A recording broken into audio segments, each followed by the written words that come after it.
देखिए, अब है यहाँ पर रासायनिक समीकरण। तो रासायनिक समीकरण में क्या है कि जब जो अभिक्रिया में, ठीक ना, जो तत्व भाग लेते हैं उस तत्व को हम संकेत द्वारा व्यक्त करके उसका समीकरण बैठाते हैं, उसी को हम रासायनिक समीकरण बोलते हैं, ठीक ना।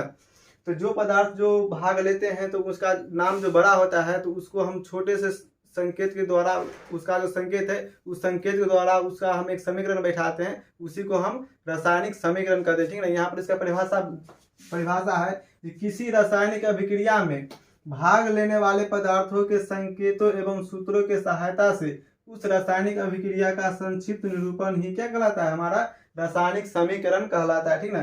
तो जो किसी रासायनिक अभिक्रिया में भाग लेने वाले पदार्थ होते हैं उसको हम संकेत या उसके जो सूत्र है उसके द्वारा हम उसको व्यक्त करेंगे संक्षिप्त रूप में, यानी कि छोटे स्वरूप में, तो उसको हम रासायनिक समीकरण कहते हैं, ठीक ना। जैसे यहाँ पर क्या, हाइड्रोजन और ऑक्सीजन दो ऐसे तत्व हैं जो संयोग करके या मिल करके एक नए यौगिक यानी कि जल का निर्माण करते हैं, ठीक ना। हाइड्रोजन और ऑक्सीजन दो ऐसे तत्व हैं, ठीक ना, जो मिल करके एक नए यौगिक या एक नए पदार्थ यानी कि किसका निर्माण करते हैं, जल का निर्माण करते हैं, ठीक ना। तो इसी को जो ये बड़ा रूप में जो हिंदी में लिखा गया इसको हम संक्षिप्त रूप में लिखेंगे। इसके इनके जो हाइड्रोजन के जो संकेत है या फिर ऑक्सीजन के जो संकेत है, सॉरी, हाइड्रोजन के जो संकेत है या फिर ऑक्सीजन के जो संकेत है उस संकेत के माध्यम से इसको हम संक्षिप्त रूप में लिखेंगे, उसी को हम रासायनिक समीकरण कहते हैं। जैसे यहाँ देखिए इसका संक्षिप्त रूप होगा, हाइड्रोजन का सूत्र आपका होता है H2 और ऑक्सीजन का सूत्र होता है O2, ठीक ना। और ये जो जल का सूत्र होता है वह होता है H2O, ठीक ना। तो इसी को हम क्या कहते हैं, रासायनिक समीकरण कहते हैं, ठीक ना।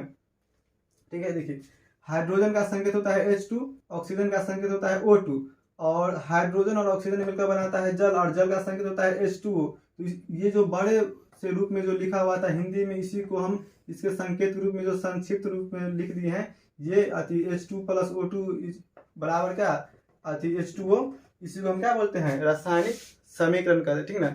और ये जो रासायनिक समीकरण लिखा गया है ये दो प्रकार के होते हैं रासायनिक समीकरण। एक होता है असंतुलित रासायनिक समीकरण और एक असंतुलित रासायनिक समीकरण, ठीक ना।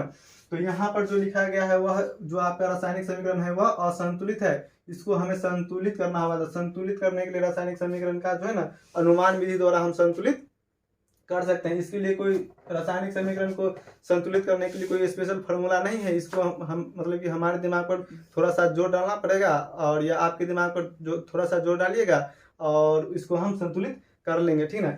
जैसे यहाँ पर लिया गया है क्या, Fe प्लस H2O, ये जो मिलकर बनाता है Fe3O4 प्लस H2O बनाता है, ठीक ना। तो ये जो रासायनिक समीकरण है यह असंतुलित है, इसको संतुलित करने के लिए हम इस प्रकार के बॉक्स बना लेंगे। यहाँ पर लिखेंगे तत्व, फिर यहाँ लिखेंगे अभिकारक और उसके बाद लिखेंगे हम प्रतिफल, ठीक ना। यहाँ तत्व है, यहाँ अभिकारक और यहाँ प्रतिफल है। जैसे यहाँ देखिए यहाँ पर Fe यानी कि लोहा जो है वह कितनी है, यहाँ पर एक है, उसका परमाणु संख्या एक है, कुछ भी नहीं यानी कि एक है, और यहाँ पर इसका संख्या कितना है, 3 है। यहाँ पर H2 जो है वह 2 है, यहाँ पर भी H2 2 है, H2 में कोई दिक्कत नहीं है। लेकिन यहाँ पर ऑक्सीजन 4 है और यहाँ पर ऑक्सीजन 1 है, ठीक ना। तो इसको हम किस प्रकार से संकेत करेंगे, इस प्रकार से हम इसका पाई चार्ट बना लेंगे। यहाँ पर तत्व का नाम लिख देंगे, यहाँ पर अभिकारक लिख देंगे, यहाँ पर हम प्रतिफल लिख देंगे, ठीक ना।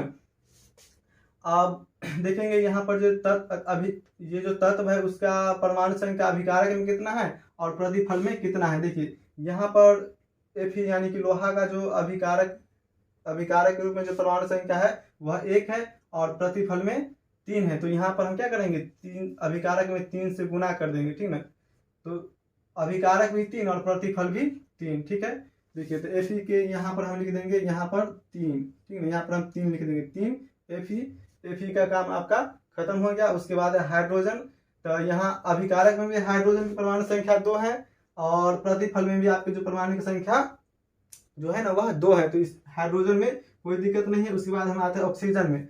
ऑक्सीजन में देखिए यहाँ पर अभिकारक में 1 है और प्रतिफल में जो है वह 4 है, ठीक ना।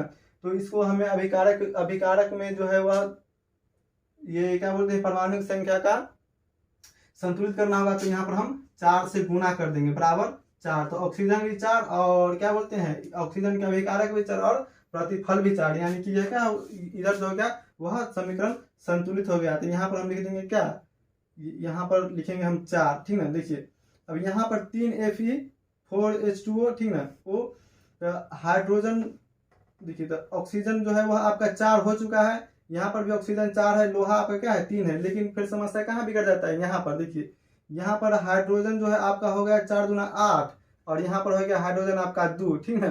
तो यहाँ पर हम क्या करेंगे, हाइड्रोजन में जो है ना, इधर जो है हम 4 से गुना कर देंगे, और इधर हम क्या करेंगे 4 से गुना कर देंगे। तो 4 दूना 8 और 4 दूना 8, ठीक ना। तो यहाँ पर हम लिखेंगे क्या 4, और 4 लिख दिए। उसके बाद आपका जो रासायनिक समीकरण है वह संतुलित हो गया। देखिए 3Fe+4H2O, ठीक ना, और Fe3O4+4H2। देखिए 3Fe4H2O, ठीक है, यानी कि 4 दूना 8 हाइड्रोजन, यहाँ 4 दूना 8 हाइड्रोजन, और ऑक्सीजन आपके हो गए 4, और यहाँ पर भी ऑक्सीजन कितने हो गए 4। तो ये जो अनुमान विधि द्वारा जो है हम रासायनिक समीकरण को संतुलित कर सकते हैं, ठीक है।